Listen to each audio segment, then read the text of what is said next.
Hola a todos. Hoy es jueves, 20 de noviembre de 2025, y nuestros queridos amigos Richard D. Wolff y Michael Hudson están aquí con nosotros. Bienvenidos de nuevo, Richard y Michael.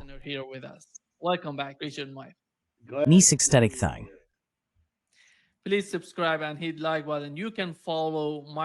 Por favor, suscríbete y dale al botón de me gusta. Puedes seguir a Michael Hudson visitando su página web, michaelhudson.com. Está justo debajo de su nombre, puedes encontrarla allí. Y a Richard D. Wolff en democracyatwork.info. Puedes seguir a Richard en su canal de YouTube y en su página web.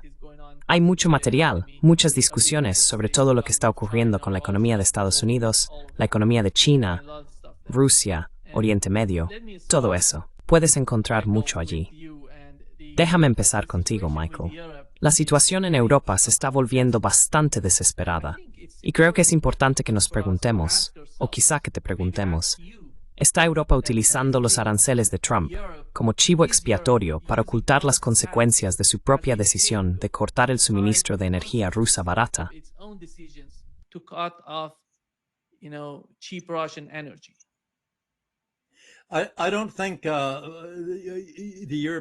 No creo que los líderes europeos, Merz y von der Leyen, estén intentando usar a Estados Unidos como chivo expiatorio, porque fue la propia von der Leyen quien capituló ante todo lo que Trump pedía, la estafa de los aranceles, el sistema de protección con Europa. Europa simplemente se rindió, porque von der Leyen no representa al conjunto de los votantes de la UE. Ella, junto con Kaja Kallas y los ministros de Asuntos Exteriores de la UN, representa a la OTAN. Y la OTAN representa a los neoconservadores estadounidenses. Así que es para la OTAN por las concesiones a Estados Unidos.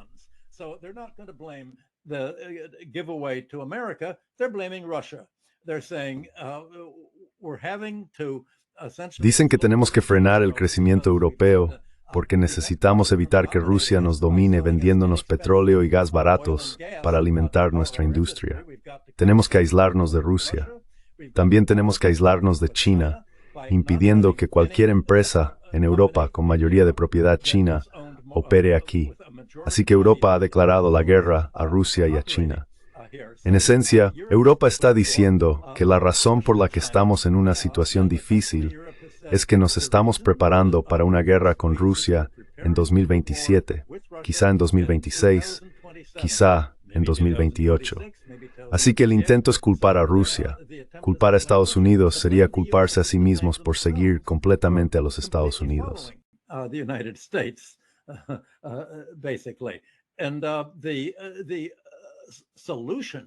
Y la solución al culpar a Rusia es que ahora pueden utilizar esta crisis para reestructurar toda la economía industrial de la Unión Europea, alejándola de lo que había sido la antigua fortaleza industrial de Alemania, Francia y otros países en la fabricación de automóviles, bienes de consumo, lavadoras, frigoríficos, todas esas cosas que permitieron a Alemania convertirse en una potencia exportadora industrial.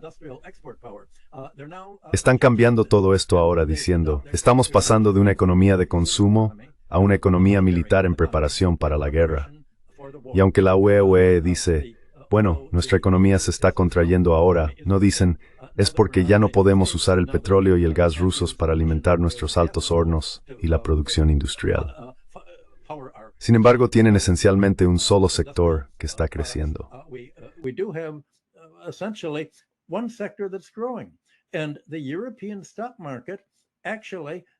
El mercado bursátil europeo está creciendo, aunque las previsiones del PIB estén a la baja. Una parte del mercado se ha disparado, las acciones del sector militar e industrial. Esas acciones en Europa son como los 7 magníficos de Silicon Valley en Estados Unidos. Las grandes empresas tecnológicas y de inteligencia artificial, como Nvidia, y los gigantes de las redes sociales. Ahora son los líderes, porque la energía que Europa está recibiendo, cada vez más importada desde Estados Unidos, se está desviando hacia los fabricantes de armas. ¿Quién va a pagar por todo esto?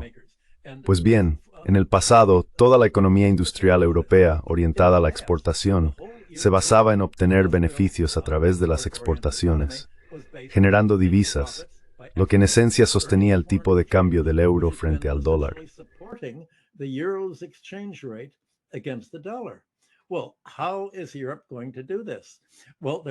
Bueno, ¿cómo va a hacer esto Europa?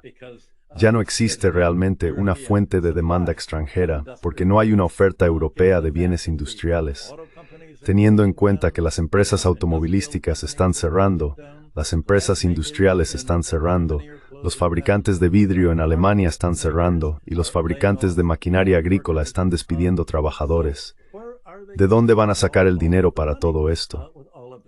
Pues bien, en lugar de la demanda extranjera, han encontrado otra fuente de divisas, los depósitos rusos en Euroclear, que ascienden a casi $200 mil millones de dólares estadounidenses, un poco menos en total.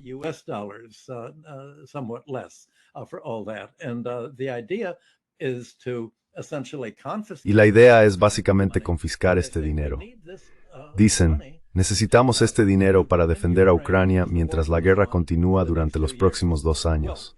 Bueno, como todos tus otros invitados han pronosticado unánimemente, es poco probable que la guerra en Ucrania continúe durante otros 2 años. Puede que haya terminado para el próximo abril. Y ese es el plazo que von der Leyen ha fijado para decidir qué hacer con el dinero de Euroclear antes de abril. Están fingiendo que de algún modo este dinero tiene que entregarse a Ucrania. Pero por supuesto, todos habéis visto los escándalos de malversación y corrupción.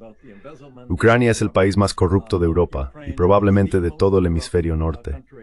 Son cleptócratas de arriba abajo.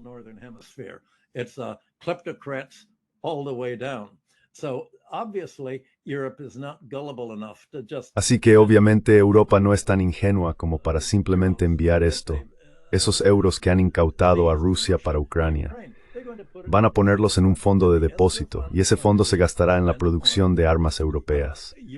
Así que el dinero que dan a Ucrania en realidad va a parar a empresas alemanas, francesas y de otros países de la UR para fabricar armas, supuestamente para enviarlas a Ucrania. O, si no, para prepararse para la guerra que von der Leyen dice que debemos librar dentro de 2 o 3 años contra Rusia. Pues bien, eso no tiene mucho sentido. Si hay una guerra con Rusia dentro de 3 años, no se usará tanques ni aviones. No será una guerra de grandes armamentos pesados. Probablemente durará solo 1 hora y se librará con misiles.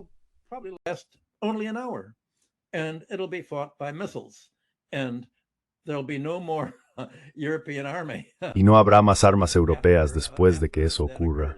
No estoy seguro de lo que pasará en Rusia con su defensa, pero al menos, si Europa está lo bastante loca como para seguir los consejos de Estados Unidos y decir, bueno, luchamos hasta el último soldado ucraniano, ahora luchemos hasta el último alemán, el último francés, el último europeo. Pues bien, si quieren seguir ese camino, ese es el camino que están tomando. Pero eso es la fantasía. Esa es la desconexión que tenemos ahora mismo entre la fantasía y la realidad.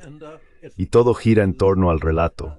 ¿Cómo pueden crear una historia que justifique esta enorme entrega al complejo militar industrial, que parece ser el lobby más poderoso de Europa, respaldado por sus homólogos neoconservadores en Estados Unidos? Este es el impulso suicida militar y económico de Europa.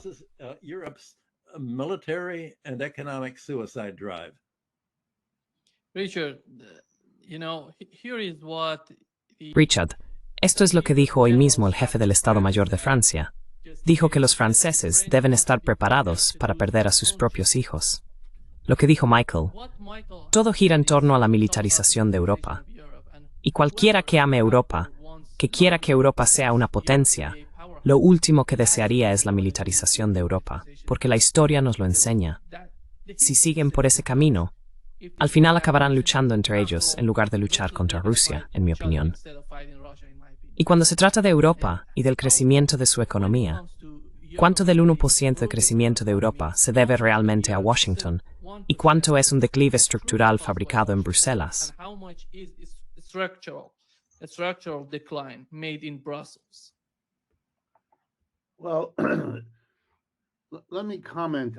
Bueno, permíteme comentar sobre toda esta conversación. La respuesta sencilla es que siempre es una mezcla. Siempre es una mezcla de lo que los europeos hacen por sí mismos, en sí mismos y para sí mismos, y de cómo afrontan el mundo más amplio del que forman parte. Y forman parte de él no por culpa de nadie más, sino por ellos mismos. Fue Europa la que durante su fase colonial hace varios siglos unió al mundo. Marx nos explica repetidamente que parte de la función histórica del capitalismo ha sido crear un mercado mundial. Y cuando dice eso, se refiere al capitalismo europeo, que fue el principal agente en hacerlo. Así que el desarrollo europeo siempre ha dependido de su expansión global.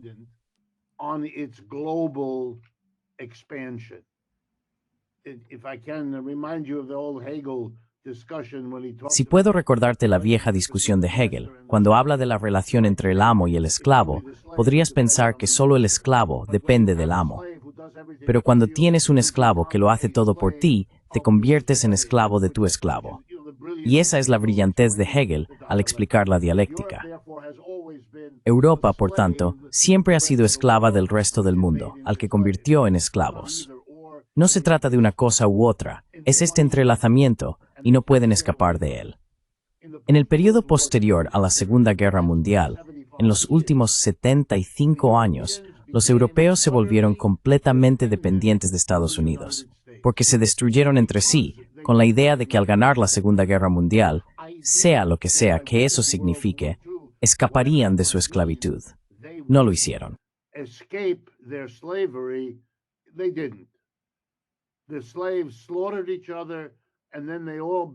Los esclavos se masacraron entre sí y luego todos se inclinaron ante Estados Unidos.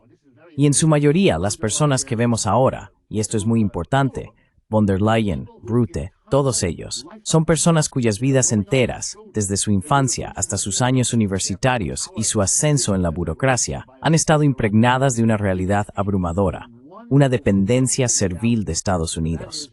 Así que no pueden, ni siquiera cuando se les ofrece en bandeja, volverse contra aquello por lo que han estado trabajando afanosamente toda su vida. Y apuesto, no conozco a estas personas, pero apuesto a que si les dieras unas copas y tuvieras una conversación, te contarían todas las formas en que Estados Unidos les ayudó, les impulsó, les promovió a lo largo de sus carreras y todo lo demás.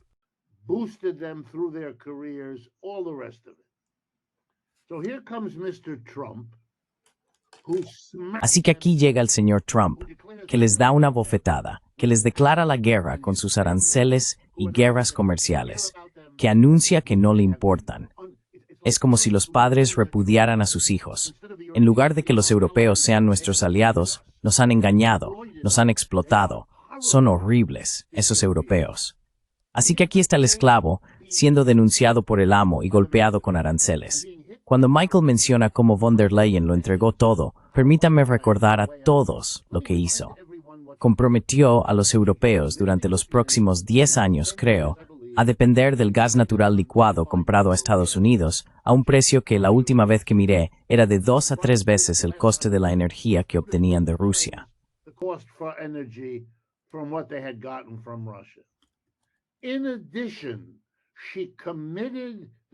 Además, comprometió a los europeos a invertir 750.000 millones de dólares en Estados Unidos.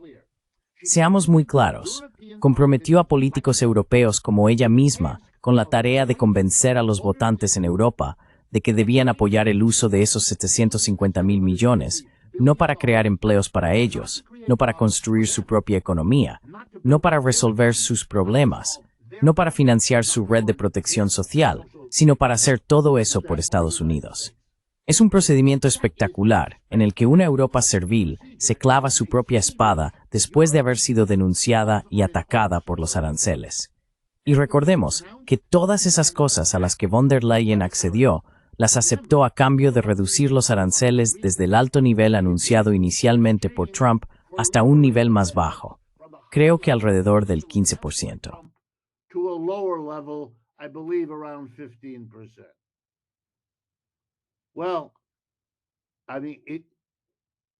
Bueno, quiero decir, es algo indescriptible, y es tan grotesco que te da una comprensión psicológica inmediata. La demonización de Rusia es el desplazamiento de la rabia y la ira contra Estados Unidos. Ese es el problema. El verdadero peligro, la verdadera amenaza, la verdadera carga y la verdadera opresión de Europa están siendo ejercidos ahora por el señor Trump, pero debido a la relación, no pueden decirlo. Ni siquiera pueden admitirlo ante sí mismos. Actúan, en televisión, delante de su propia gente, representan la esclavitud. Así de desesperados están. Y la otra cara de esa moneda es la absoluta demonización de Rusia. Hay que volcar sobre Rusia toda la hostilidad, toda la rabia que se siente hacia Trump, pero de la que no se puede hablar.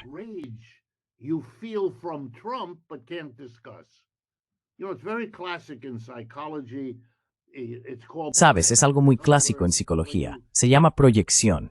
Tiene otros términos, cuando canalizas una emoción que no puedes controlar, pero la diriges hacia otra persona. Es la idea que hay detrás del chivo expiatorio. Aquí en Estados Unidos tenemos todos estos problemas, pero nos enfadamos mucho con los inmigrantes. Es ridículo, porque es una proyección y no es la solución al problema, sino una evasión. Dicho todo esto, no veo todavía en Europa ninguna ruptura dentro de la élite política respecto a la continuación de esta política. El peligro en Europa viene desde abajo. En la derecha está el horror por lo que esto está haciendo a la nacionalidad de Europa. Bueno, no deberíamos sorprendernos. El nacionalismo ha sido la ideología dominante en Europa durante al menos los 2 últimos siglos.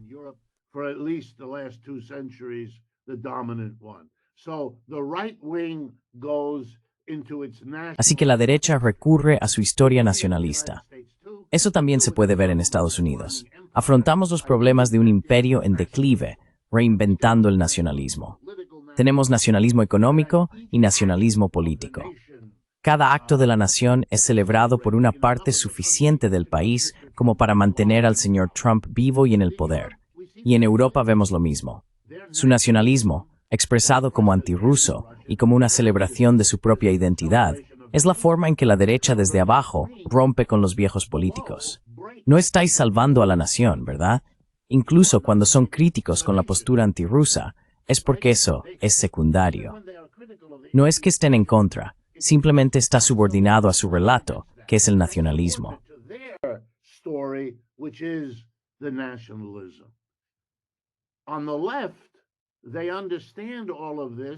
En la izquierda, ven todo esto como una amenaza para el estado del bienestar, para la socialdemocracia que se construyó a lo largo del siglo XX como el logro definitorio de Europa, su nivel de vida, su prosperidad relativa y todo eso. Así que la izquierda dice, no hagáis lo que hacen los líderes porque eso pone en peligro el estado del bienestar. Y ese es un argumento político muy poderoso. En la derecha, se trata de la nación. Pero la verdad de todo esto es lo que dijo Michael. No hay una solución aquí para Europa. La idea de que, en lugar de ser el centro del colonialismo global y una potencia de la industria capitalista, van a convertirse en un productor de armamento.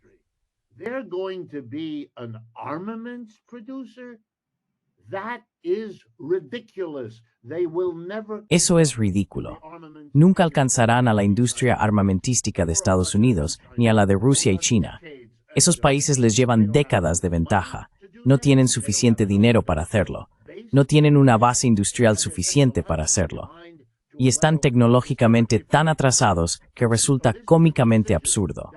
Así que esta es una decisión que a corto plazo busca mantener la industria en marcha, impulsar el mercado bursátil, tal como dijo Michael. Pero como solución, como forma de que Europa recupere lo que una vez fue, es totalmente insuficiente. Se nota que son políticos de salida, porque esa es una política ridícula que pretende ser otra cosa.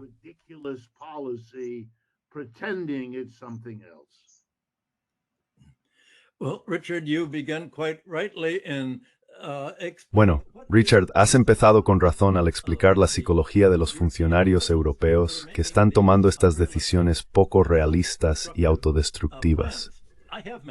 Los he conocido, y sí es una cuestión psicológica, pero también hay una lógica detrás.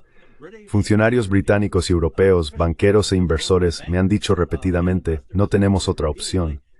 Y cuando dicen eso quieren decir, no tenemos otra opción, porque, desde la Segunda Guerra Mundial, hemos dependido de Estados Unidos como nuestro mercado de exportación, como inversor en nuestra industria y como proveedor de liquidez a través del superávit por cuenta corriente que mantenemos, lo que permite a nuestros gobiernos sostener el tipo de cambio del euro. Pues bien, esa dependencia de Estados Unidos es precisamente lo que Trump amenazaba con cortar.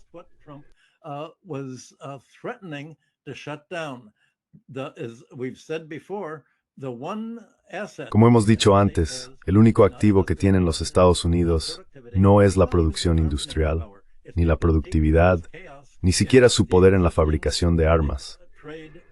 Es la capacidad de crear caos en los patrones existentes de comercio e inversión que han definido los últimos 75 años. Y Europa simplemente tiene demasiado miedo para decir, bueno, parece que estamos perdiendo a Estados Unidos como un mercado de exportación fiable. Supongo que tenemos que mirar hacia el este, hacia Rusia y China, incluso Irán. Lo que han hecho los países del BRICS, lo que ha hecho Brasil, incluso Argentina, es responder al chantaje de Trump, a su amenaza de cerrar el mercado estadounidense. Pero los europeos no hicieron eso. Simplemente no pueden.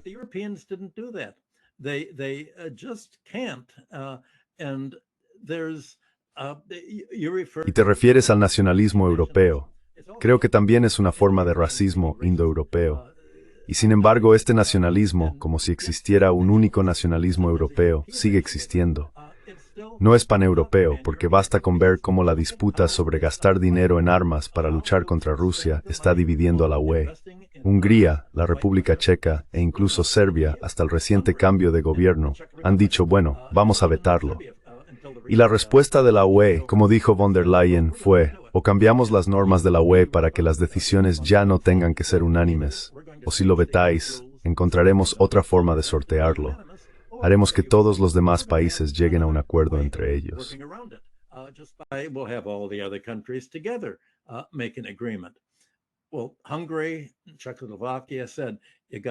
Bueno, Hungría y la República Checa dijeron, tienes que darte cuenta de que puedes desconectarte del gas y el petróleo rusos y comprarlos a Estados Unidos, pero nosotros no podemos. No tenemos los puertos, no tenemos la capacidad para hacerlo. Seguimos recibiendo petróleo de Kazajistán y de otros proveedores del este, y no podemos permitirnos que nuestra economía se paralice. Así que esto está dividiendo a las naciones europeas entre sí.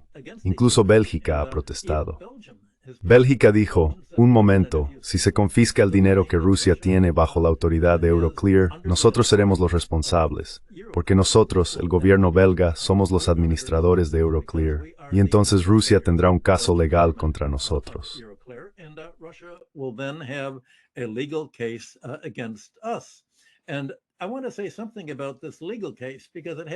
Y quiero decir algo sobre este caso legal porque no se ha tratado en la prensa occidental.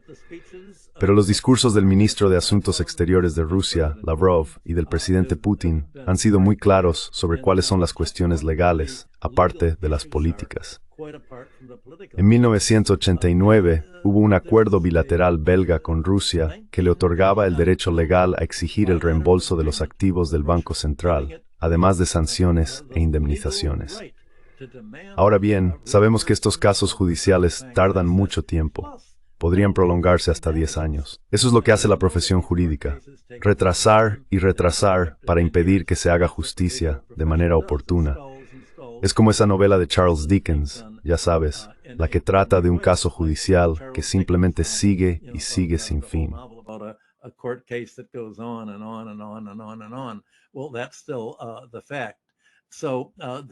Bueno, eso sigue siendo un hecho. Von der Leyen no hizo ninguna referencia en absoluto a cuáles son esas normas legales, porque es muy embarazoso. Simplemente promete que Bélgica no tendrá que pagar un préstamo.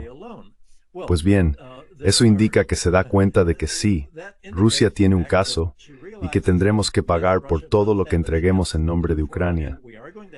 Europa va a tener que pagar, y eso significa que alguien tendrá que ser grabado, porque a diferencia de Estados Unidos, Europa no crea su propio dinero a través de su propio Banco Central. Tiene esta restricción de presupuesto equilibrado que la ha estado atando de manos.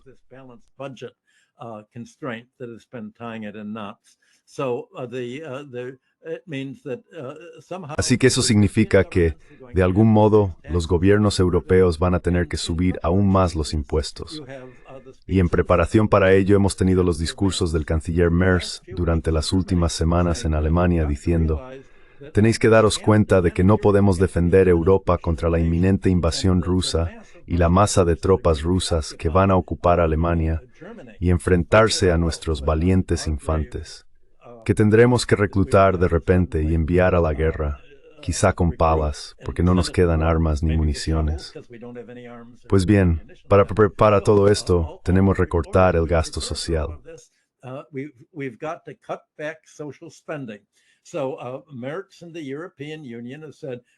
Así que Merz dijo que la Unión Europea ya no puede permitirse pagar a los hogares europeos el apoyo para los mayores costes de electricidad y gas que necesitan para calentar sus casas y cocinar en sus cocinas. Vamos a tener que hacer lo que habíamos planeado. La industria alemana puede ser muy buena, pero su infraestructura pública es pésima. Como sabe cualquiera que haya tenido la desgracia de tomar un tren alemán, los trenes salen puntuales, pero no llegan puntuales. Y uno pensaría que, como en Estados Unidos, viajar en tren sería más barato y rápido que volar. Pero los trenes son muchísimo más caros que el transporte aéreo en Europa. Bueno, Europa iba a gastar dinero en reconstruir su infraestructura.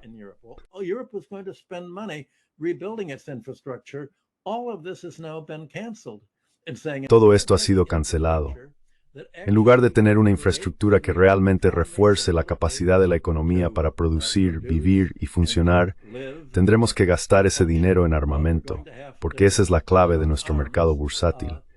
Y nuestra economía es igual que la de Estados Unidos. No se trata de los consumidores, no se trata de la gente, se trata del mercado bursátil. Se trata del 10%, o más bien del 1%. Así que todo esto está quedando al descubierto. De repente, Europa ha dicho, no más capitalismo industrial. Ahora estamos en una era de capitalismo financiero y vivimos para el sector financiero. Y la gran fuente de a corto plazo del sector financiero es la guerra. Guerra con Rusia, guerra con China.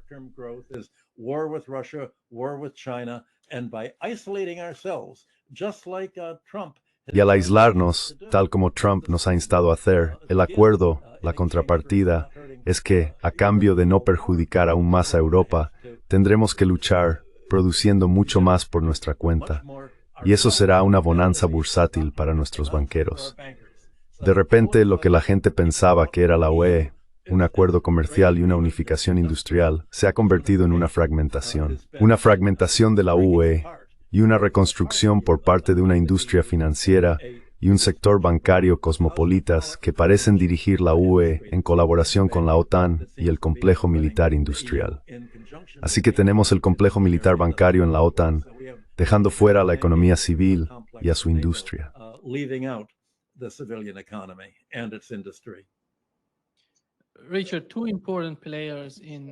Richard, hay dos actores importantes en Europa. Uno de ellos es Alemania. Y el modelo económico de Alemania, según tengo entendido, se basa en una industria impulsada por energía barata. En esencia, está prácticamente muerto en este momento. Y Francia se está hundiendo en el caos político y fiscal. Así que si consideramos estos dos países clave en Europa, que son realmente la base de la economía europea, ¿qué va a pasar con Europa?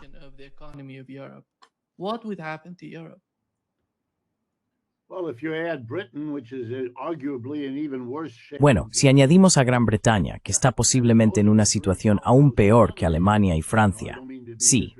Y si esas son las tres economías más potentes, ya sabes, no quiero ser irrespetuoso, pero España e Italia son realmente otro tipo de economía europea. Pero si Gran Bretaña, Francia y Alemania están en las dificultades que estamos describiendo, entonces Europa está en serios problemas. A menos que, y esto nos remite al punto de Michael, todo esto signifique que vamos a tener retiradas sucesivas de Europa. En otras palabras, Hungría, la República Checa y otros podrían seguir el mismo camino, al descubrir que no pueden y no quieren asumir los riesgos que estos líderes dependientes de Estados Unidos están imponiendo y aceptando para Europa y su futuro.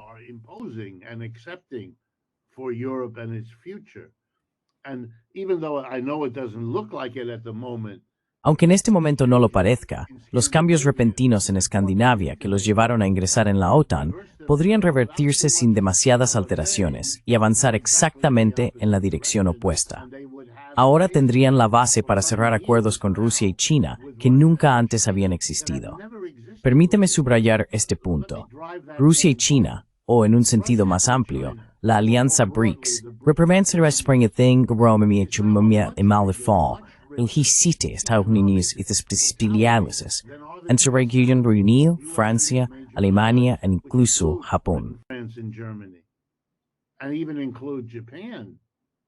And so you're going to have very Y así, dentro de Europa, habrá tentaciones muy fuertes de hacer acuerdos con Rusia, China y los BRICS, todo tipo de acuerdos. Mira, también ocurre un poco al revés. Déjame darte dos ejemplos. Durante la última semana, el líder de Arabia Saudí, que forma parte de los BRICS, hizo un acuerdo importante con Estados Unidos. Bien, lo hizo. Al mismo tiempo, la nueva líder de Japón atacó a China de una manera que los líderes japoneses no suelen hacer. ¿Qué está haciendo? Bueno, forma parte de esa dependencia de tipo europeo hacia Estados Unidos. Y en su entusiasmo, que no reflexionó bien, provoca a China de una manera que no tiene sentido. China in a way that makes no sense. And the Chinese bear or the Russian bear Y el oso chino o el oso ruso la golpea, literalmente a las pocas horas de que hiciera esos comentarios sobre Taiwán. Los chinos ya le están dejando claro, esto te va a costar, cariño, esto no funciona. Y dicen lo mismo a los europeos. Orbán en Hungría les dice lo mismo, no va a funcionar, cariño, les dice a los líderes europeos. No voy a sacrificar lo que tenemos aquí, una buena posición intermedia entre Rusia y el resto de Europa. No voy a sacrificar eso de ningún modo. Si los rusos me lo piden, no lo haré. Si vosotros me lo pedís, tampoco lo haré. ask me, I won't do it. If you ask me, I won't do it. And for the moment, he can get away with that. Y por el momento, puede salirse con la suya. Pero ese momento también tiene que entrar en los cálculos de los europeos, y sin embargo, no se ve ningún indicio de ello. Ella dice, voy a buscar la manera de sortear los límites de la UM cuando Orbán amenace con vetar. Sí, pero el señor Orbán también puede buscar la manera de hacerlo, y los demás también. Es una retórica vacía de gente en una situación desesperada. Espero grandes cambios en Europa, políticamente desde abajo en las urnas, y a medida que se asimile que si intentas reforzar tu ejército sin la base de un gran sector industrial, tu propia militarización exigirá enormes importaciones, y esas importaciones te van a costar. ¿Y cómo vas a pagarlas? No puedes vender tu equipamiento militar. Los rusos, los chinos, los estadounidenses y los israelíes te llevan ventaja. The Chinese and the Americans and the Israelis are ahead of you. You're not. I don't think these No creo que estos problemas se hayan reflexionado en absoluto. No veo ningún indicio de un plan estratégico sobre cómo va a funcionar esto. Que el gobierno alemán haga grandes pedidos a la industria armamentística alemana es el primer paso. Cómo se desarrolle eso es lo que hay que analizar. Y parece que no quieren hacerlo, probablemente porque no les gusta a dónde les lleva. Van a tener que hacerlo, ya que la tecnología cambia rápidamente. Y como esa tecnología procederá de Estados Unidos, que aún conserva una base industrial suficiente, y de Rusia y China, que sin duda la tienen, desarrollarán su tecnología militar en función de lo que sean capaces de hacer. Eso es lo que los europeos no podrán hacer, porque no tienen una base industrial ni perspectivas de conseguir una. because they don't have an industrial base and no prospect of getting one. So how are they going to even define? Entonces, ¿cómo van siquiera a definir un punto intermedio con los armamentos? Van a ser un actor periférico. Ya sabes, los checos venden muchas armas en todo el mundo, e Israel también vende muchas armas. Pero no son potencias como Estados Unidos, Rusia o China, y no van a serlo. Son actores secundarios. Eso es en lo que acabarán convirtiéndose los alemanes, un actor secundario en la industria armamentística mundial. Pero eso no era Europa. No es lo que están prometiendo, ni implícita ni explícitamente. Así que veo grandes fracasos en su futuro, dadas las declaraciones que han hecho. Y espero que se vuelvan más, no menos, desesperados. Y si miras los últimos 6 meses, creo que hay muchas pruebas de que la desesperación ya está llegando. I think there's a lot of evidence that the desperation is arriving. Well, Richard, your comments bring us back to what's been the big issue. Bueno, Richard, tus comentarios nos devuelven a lo que ha sido el tema más importante del que hemos estado hablando durante el último medio año. What is going to happen in, ¿Cómo explicamos o predecimos lo que va a ocurrir en el futuro de Europa? Nuestro enfoque siempre ha sido, ¿cuál es su interés material propio? ¿Van a seguir aquello que aumente su riqueza material, su bienestar, su nivel de vida y su productividad? ¿O se tratará de una dependencia absoluta de Estados Unidos, librando una guerra en nombre de Estados Unidos, si no hasta el último europeo, entonces hasta el último elemento de la economía europea, mientras ésta se reduce y empobrece a la población?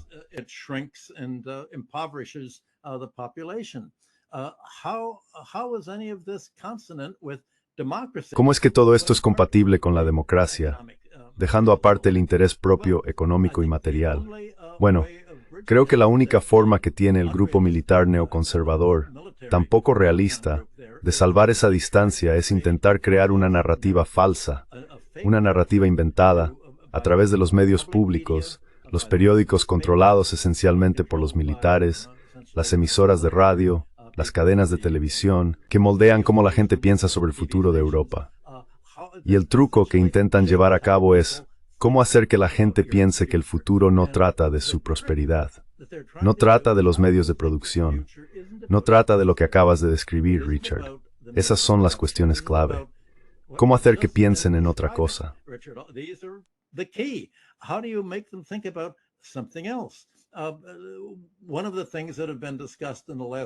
Una de las cosas que se ha debatido durante la última semana, especialmente, ha sido las decisiones de Europa sobre la inteligencia artificial y el hecho de que el principal ámbito de crecimiento en la economía mundial parece ser ahora la inteligencia artificial, la informática y la producción de chips informáticos para alimentar los enormes sistemas necesarios para crear IA, tanto para usos civiles como militares.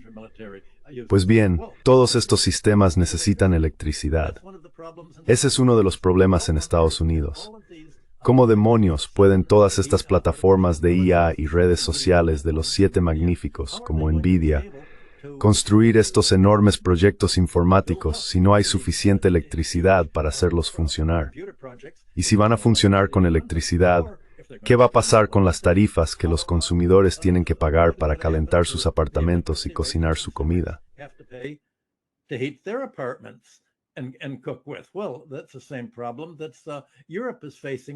Bueno, ese es el mismo problema al que se enfrenta ahora Europa en términos de consumidores. La electricidad es un problema. Y de nuevo, volvemos a las consecuencias de que Europa haya cortado su comercio de petróleo y gas con Rusia. Europa no tiene eso. Estados Unidos tampoco lo tiene. China sí, en gran medida porque ha hecho una enorme inversión en energía solar. Esa energía solar les proporciona un excedente de electricidad para toda su industria de inteligencia artificial e informática. Los estadounidenses están empezando a darse cuenta de que este va a ser uno de los factores clave. Pero Donald Trump dice que hay un juramento sagrado que ha hecho a Dios, que la economía estadounidense se basa y está dirigida por la industria petrolera.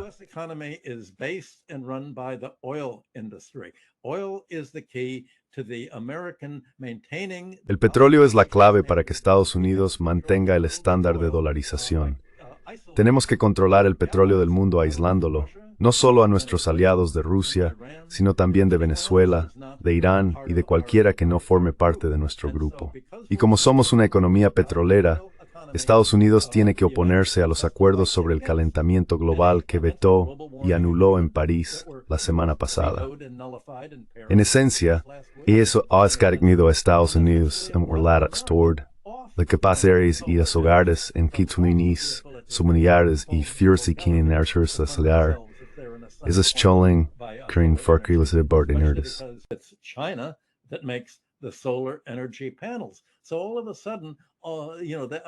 Así que de repente solo quería introducir eso como un elemento dentro de todo este interés propio. La economía mundial es un único sistema económico. Tú y yo hemos hablado continuamente de esto como el núcleo de todas nuestras discusiones con Nima en este sitio.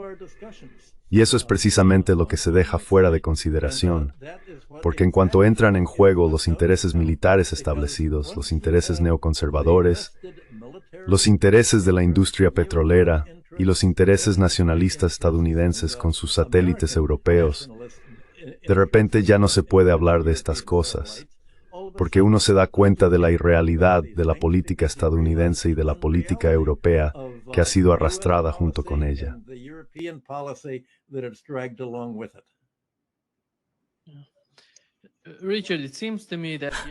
Richard, me parece que Europa está a punto de entrar en una nueva era de deuda conjunta. Otra oleada de endeudamiento al estilo de la COVID, esta vez en nombre de Ucrania.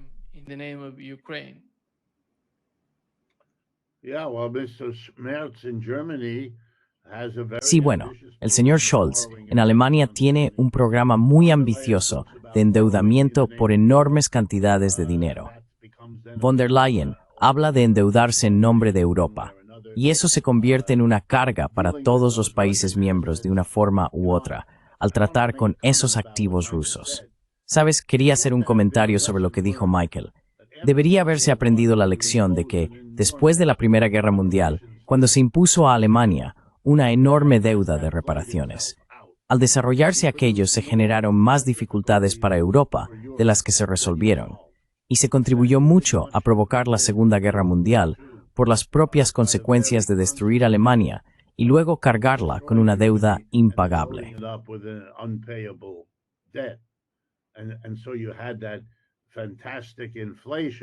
Y así se produjo aquella fantástica inflación de 1923 que acabó con los ahorros de toda la clase trabajadora alemana. Los volvió locos. Quiero decir, habían perdido la Primera Guerra Mundial, luego fueron arrasados por la inflación 4 o 5 años después, y después 4 o 5 años más tarde llegó la Gran Depresión de 1929. No es sorprendente que una clase trabajadora que atraviesa 3 acontecimientos traumáticos en 10 o 12 años encuentre una razón para apoyar a un pequeño hombre con bigote de Austria que prometía hacer que Alemania volviera a ser grande. Estamos ante compromisos muy serios. Una estrategia de la que decimos que no vemos cómo podría funcionar, financiada por un nivel de endeudamiento que nunca antes habían asumido.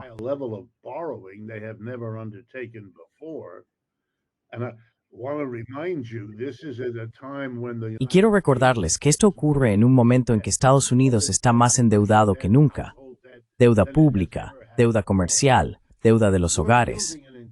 Están construyendo toda una economía sobre una base muy frágil de deuda masiva, lo que significa que cuando se produce una recesión, incluso si esa recesión fuera simplemente la típica del ciclo económico, las repercusiones de esa recesión, cuando todo el mundo está conectado con los demás por redes de deuda, con sus deudas derivadas y todo lo demás, pues vaya, no estamos teniendo en cuenta el riesgo de que este tipo de recesión pueda ser espectacular.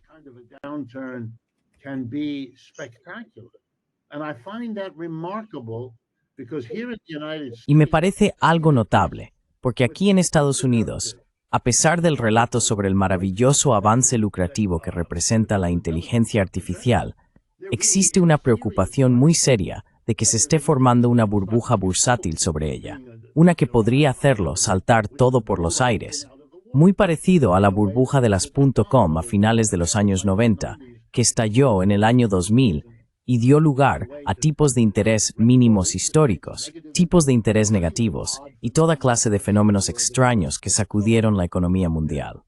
La idea simplista de que podemos hacer estos planes en un capitalismo patas arriba me parece una forma extraordinariamente peligrosa de no afrontar dónde estamos realmente.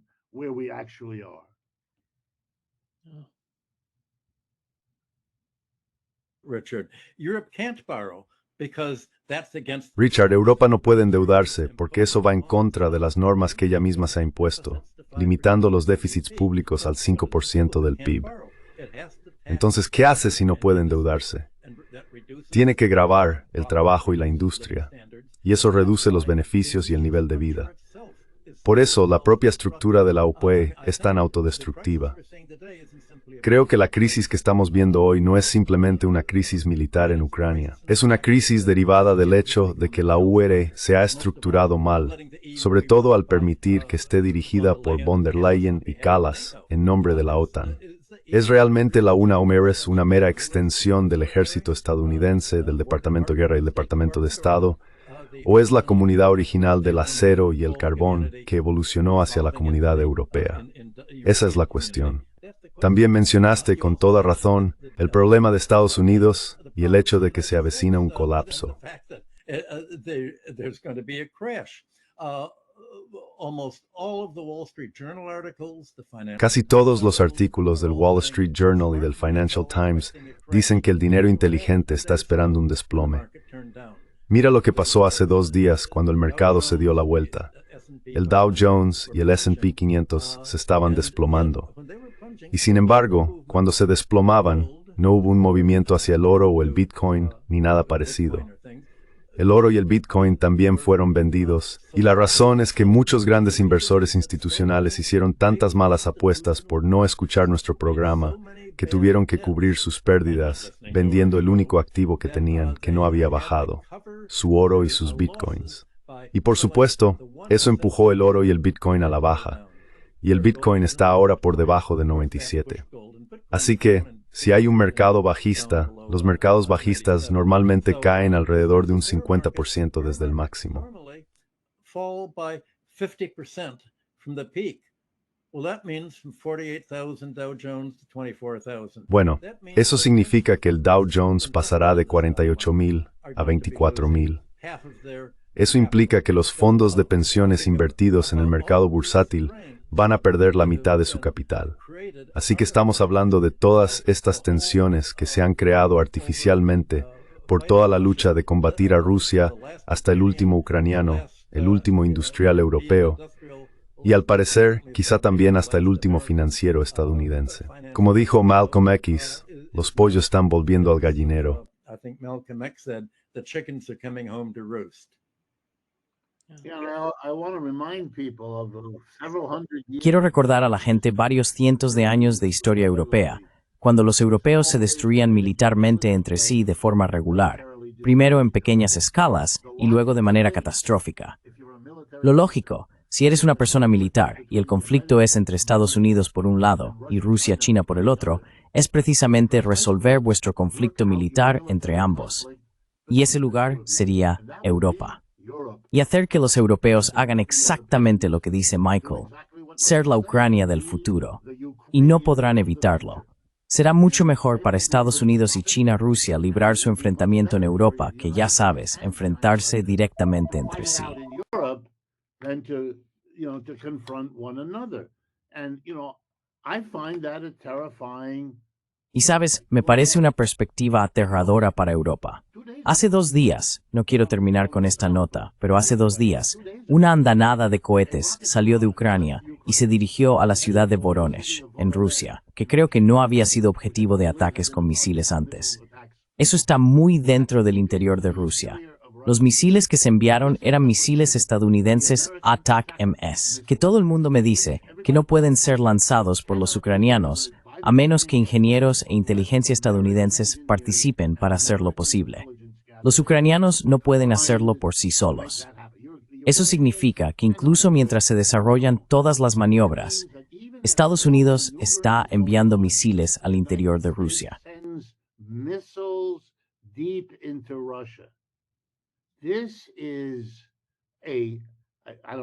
Esto es, no sé cómo decirlo con más fuerza, enormemente provocador. Sea cual sea tu opinión sobre la guerra de Ucrania y sobre lo que está bien o mal en ella, la decisión de uno de los verdaderos combatientes, es decir, Estados Unidos por un lado y Rusia-China por el otro, de que uno de ellos envíe misiles al interior del territorio del otro, en este momento en que esa guerra en realidad ya se está agotando. ¿Qué te dice eso sobre la actitud estratégica hacia estas cuestiones? La brecha entre las conversaciones que estamos teniendo y lo que está ocurriendo, al menos en la mente de quienes elaboran las políticas en Washington.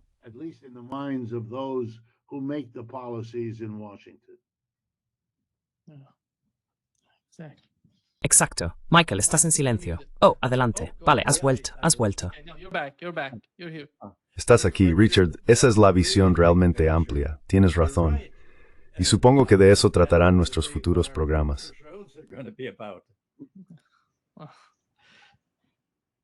Muchas gracias, Richard y Michael. Como siempre, un gran placer.